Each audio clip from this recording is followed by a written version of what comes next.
On Tuesday, we talked about the announcement of what came out today for Black Ops 4, that being the Heatwave special event, a 15-tier little mini stream that is added in addition and is live for all platforms right now. Doesn't detract from anything that you're working on in your current Contraband stream for Apocalypse Z or anything like that. Doesn't take away from any special orders you have, but the big question that we had whenever we talked about this was, what was the timing like? Because it mentioned in the blog post by Treyarch that we'd end up seeing this go away on the 5th, but it ended up also mentioning Tuesday, September 5th, which that date doesn't line up. Tuesday, September 5th doesn't exist. Tuesday is the 3rd and Thursday is the 5th. So the big question was, will this follow similar patterns like how we've seen previously with special events that last a week or 2 weeks, in which we end up seeing it go away 7 days after its introduction, or would it be a shorter event in which that's actually the case here? So this is now the shortest event that we have on offer. So today I want to talk about everything that was added in with this, and also everything you can do to make sure that you end up completing this 15-tier weapon bribe stream. At the very end, you end up getting an ultra weapon bribe. So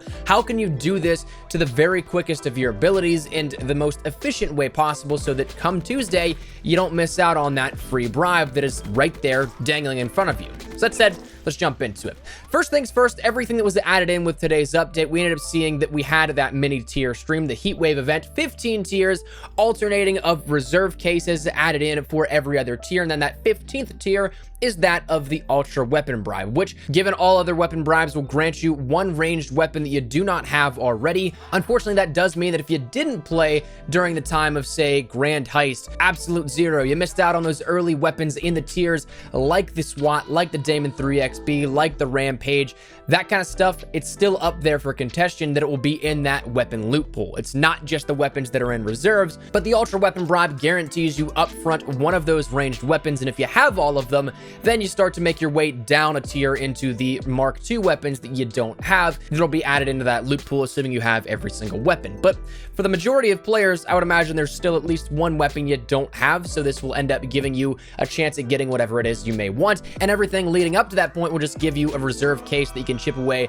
for the reserve loot pool contents. Now, this again goes until 10 a.m. Pacific Standard Time on Tuesday, and it's available for all platforms right now. So PlayStation 4, Xbox One, PC, doesn't matter. You can jump on and chip away with this and try and get that ultra weapon bribe for absolutely no charge. Now, the first thing that I do want to talk about here in relation to this being added in, I've seen a lot of talks here about how it's kind of uninspired, and while I do actually pretty much agree with this here, and even in the daily message, we end up seeing something of a new camo bundle that I don't think that we've seen before, correct me if I'm wrong, that is promoting what looks like an upcoming shop item.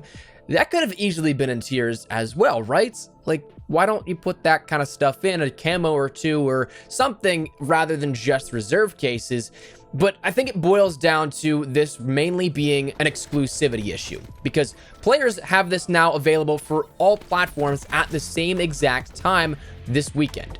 If that was the case where you added in new contents and new items, Sony would be like, nah, I think we're going to take that for ourselves. And that would then create that schism of that 1 week delay and 1 week interval between PlayStation 4 and Xbox One and PC getting it as well. So while, of course, I would be all for some new items, that I think is the technical reason as to why it's a little uninspired in terms of the content. Plus, also, this is kind of a seemingly thrown in the mix type of thing. I don't want to sound like I'm fully defending this or anything, but to me, the way that I see this is another sort of Contraband stream event that we weren't expecting more than a couple of days ago, so it kind of was something that I was expecting nothing in the first place. We saw this in identical format, save for the timing of which it was a little longer with the Days of Summer 4th of July event, but that's something that again is back here. But that said, with it being something that is so short, how can you take advantage of this? Because 5 days isn't a lot for 15 tiers. That's 3 tiers a day, assuming you end up playing every single day, and a lot of people I do know have lives outside of Call of Duty. They can't sit down and just grind out the game every single waking second, and they probably have stuff to do during these days. I mean, it's a holiday weekend for everyone in the States. So with something like guaranteeing yourself a weapon that you may want at the end of a 15 tier grind, how do you take advantage of that with maybe minimal time here to play? Now, full transparency, we have talked about these before, but the same stuff applies. And of course, especially now, given that we do have a shorter time frame compared to just, say, trying to complete the tiers of each operation the fastest ways possible, you're literally on the clock this time. So the biggest thing that I can say here is utilize your tier skips effectively.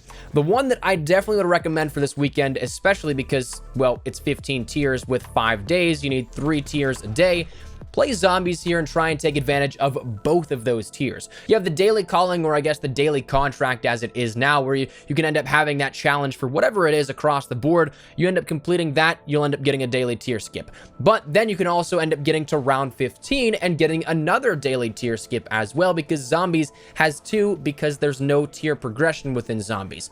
So that's something that usually can knock both of those out in the same game. It's not something that is too out there or too crazy of a challenge for my experiences, and if you don't complete it all within that first 15 rounds of one game, it shouldn't be hard that you can boot up another game or just keep going a little further, to which you'll get 2 tier skips in about a half hour to 45-minute time frame. That's absolutely key, because if you're trying to meet that quota of 3 tiers per day, that means that you only have to play at max 1 hour of MP or Blackout for the rest of the day. So you can end up compressing the amount of time that it takes to get each of these single tiers by doing that and starting out with zombies and doing those 2 daily tier skips. That's again assuming that you're on a time crunch, you don't have all that much to contribute to the tiers and to playing the game. But of course you can end up completely disregarding everything that has to do with zombies if you don't want to. It'll just take a little bit more time here at this one. Same thing goes still with daily tier skips and MP and Blackout, though. Make sure you take advantage of those when you have the opportunity. Either a win in MP or your first merit in Blackout, which can be a win, a placement, a kill,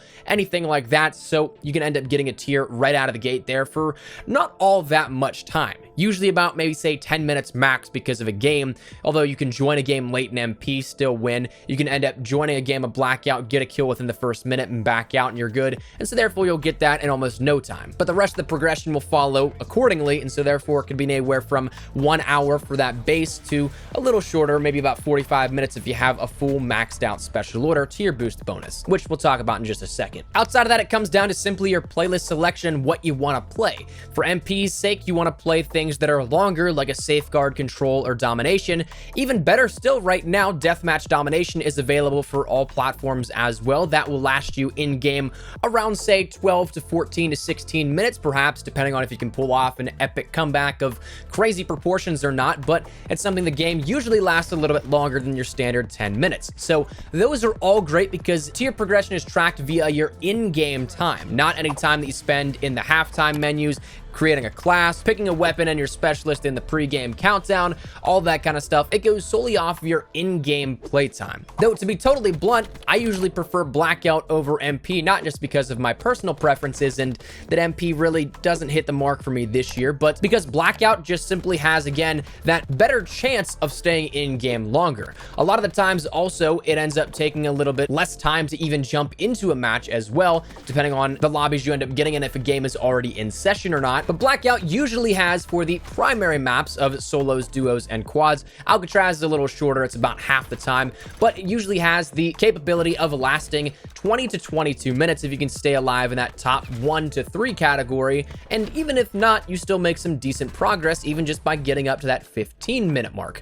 So that's something that is absolutely crucial to take advantage of as well. And like we mentioned, special orders is something that if you end up buying an item in the special order category, a lot of them usually come with that 5% tier boost bonus, which it will cap at 25%, which means that every single time you play a game with that bonus live, the tier progression will take 25% off that needed time. So usually when you're at that base, it's 60 minutes, but full 25%. And it seems like it's compounded from recent operations as well. That's something that it'll only take 45 minutes. So in time, you should be a little bit more efficient as well with that playtime, simply because you don't have to do it as much. Now, hopefully those tips can help you out progress throughout this weekend and taking advantage of this so you don't have to put a penny into the tier system or anything to end up getting that ultra weapon bribe. That's the stuff I have lived by this entire year in Black Ops 4 and I've completed every single stream as a result. But admittedly, when we look at the B-roll here and we take a look at where I'm at in the contraband stream, I just haven't played enough. The second half of the operation, I really have just been too busy outside of gaming to be able to put so much in. So I'm in the same boat here as probably a lot of you guys. So these tips are definitely going to help kickstart some progression throughout this weekend and of course, hopefully get to that tier 15 reward so long as you just commit to it. So use those. I guarantee that it'll help out greatly. But if it's something that even at the very end of it, you still can't do it, there is also, unfortunately, I don't even like saying this, but just to mention for thoroughness, and of course, talking about everything that was added today, there was another triple play added into the shop today for the next week. So up until next Thursday, it'll be there for 2,400 COD points, 20 bucks again, depending on if you end up getting the bundle of COD points. That'll come with a uniform, 10 reserve crates, and the ultra weapon bribe. So that will actually bring the total for ultra weapon bribes that have come across the table in this second half of the operation up to 4 now at this point. So I really wouldn't be expecting many more to be thrown out either in a special event like this Heatwave event or even in the shop again for the rest of this operation. I don't think we've seen 4 yet to date in any of the operations, or if we have, it's been that top tier and that cap where we haven't seen any more out of this. So even though we still have 3 to 4 weeks left on the operation, I'm not expecting much more outside of this. So it's something you definitely want to take advantage of the free one. And if you do want that other one, it is out there as well. But that and the gangster battery outfit was added into the shop as well today. So that said, that is everything here that changed with not only this update, but also the best way that you can efficiently manage your time so you can jump in and grind out the game and not have to put a penny into this to get an ultra weapon bribe. Let me know your thoughts in the comments down below. Are you guys happy, disappointed with this update? Are you guys going to be grinding out this weekend to try and get that ultra weapon bribe? Whatever it may be, feel free to let me know your thoughts down there in the comment section down below. I know a lot of you guys are definitely looking forward to some more Modern Warfare content, getting your hands on the beta. Trust me, I am as well. I am so ready for it to be October and just to have fun creating some stuff on Modern Warfare. I am super excited for this game, but for the time being, we got something to pass the time a little bit here so we can hopefully get a free weapon out of it. But that said, let me know your thoughts. If you enjoyed the video, make sure to drop a like down below. And of course, if you are new to the channel, make sure you guys subscribe so you don't miss a single thing regarding all things Black Ops 4 and all things Modern Warfare, anything related to Call of Duty. Updates, news, information, tips, tricks, all that good stuff. We got you covered here on the channel. So if any of that interests you, hit the subscribe button so you don't miss a single thing. If you guys also want to follow me over on Twitter and Instagram, there's the best place to get connected outside of YouTube. Practically live on both those. If you guys want to strike up a conversation, ask me a question, whatever it may be, that link is down there in the description below. But let's say out of the way. Thank you guys all so much for watching. My name is Espresso. I'll see you guys later. Take care and peace.